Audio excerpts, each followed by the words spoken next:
السلام علیکم ورحمۃ اللہ وبرکاتہ۔ امید کرتا ہوں تمام دوست بخیر و عافیت سے ہوں گے۔ اللہ تعالیٰ اور تمام لوگوں کو ہمیشہ اسی طرح خوش و خرم رکھے۔ آئیے آج ہم بات کرتے ہیں کہ خون کے اثرات نسلوں میں ضرور ہوتے ہیں۔ عبد الملک بن مروان کو کون نہیں جانتا؟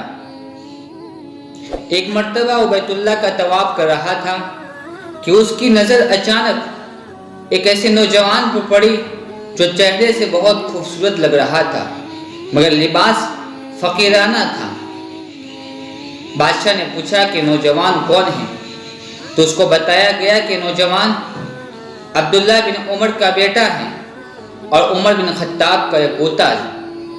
تو بادشاہ نے اس کو بلا بھیجا اور کہا کہ اے بیٹے، مجھے تمہارے دادا سے بہت مدح ہو، مجھے تمہارے دادا سے بہت محبت تھی، اگر تم مجھ سے کچھ سوال کرو تو میں تمہاری ضرورت کو پورا کروں گا، مجھے خوشی ہوگی اس بات کی۔ تو سالم بن عبداللہ نے کہا کہ اس وقت میں بیت اللہ میں ہوں، اللہ کے گھر میں ہوں، اور مجھے اس بات سے شرم آتی ہے کہ میں اللہ کے سامنے اللہ کے گھر میں ہوتے ہوئے اللہ کے علاوہ کسی اور سے کوئی چیز مانگوں۔ بادشاہ اس کے چہرے پر نظر دوڑائی اور خاموشی کے ساتھ چل بسا۔ جب بادشاہ واپس گیا تو اس نے اپنے وزیر کو کہا کہ بچے نوجوان جب اپنے عبادت سے فارغ ہو جائے اس کو میرے پاس لے کر آؤ۔ جب سالم بن عبداللہ اپنے معمولات اپنی عبادت سے فارغ ہو گئے تو وزیر نے کہا کہ بیٹا تم کو بادشاہ بلا رہے۔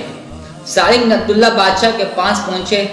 امیر المومنین نے کہا کہ نوجوان کے بیٹے، اب تم بیت اللہ میں نہیں ہو، اب مجھ سے کسی چیز کا سوال کرو، میں تمہاری ضرورت کو پورا کروں گا۔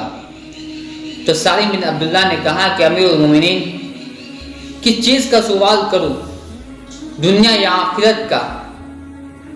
تو امیر المومنین نے کہا، عبد الملک بن مروان نے کہا کہ بیٹے میرے ہاتھ میں صرف دنیا کا کچھ ساز و سامان ہے۔ تو سالم بن عبداللہ نے کہا کہ اے بادشاہ سلامت، میں نے کبھی آج تک دنیا بنانے والے سے کبھی دنیا کا سوال نہیں کیا، پھر میں آپ سے کیسے کر سکتا ہوں؟ میری ضرورت اور میری مشغولی صرف آخرت کے لیے، اگر اس کی کوئی مدد کر سکتے ہو تو بتائیے۔ بادشاہ پریشان ہوا اور کہا کہ بیٹے یہ تو نہیں بول رہا بلکہ تیرے اندر جو خون دوڑ رہا ہے وہ خون بول رہا ہے۔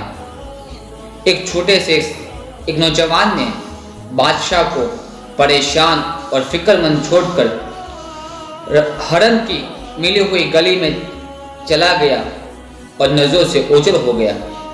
ایک نوجوان بادشاہ کو موت کی فکر کی تیاری کرنے کا سامان دے گیا۔ عزیزو، ہمیں بھی موت کی فکر کرنی چاہیے۔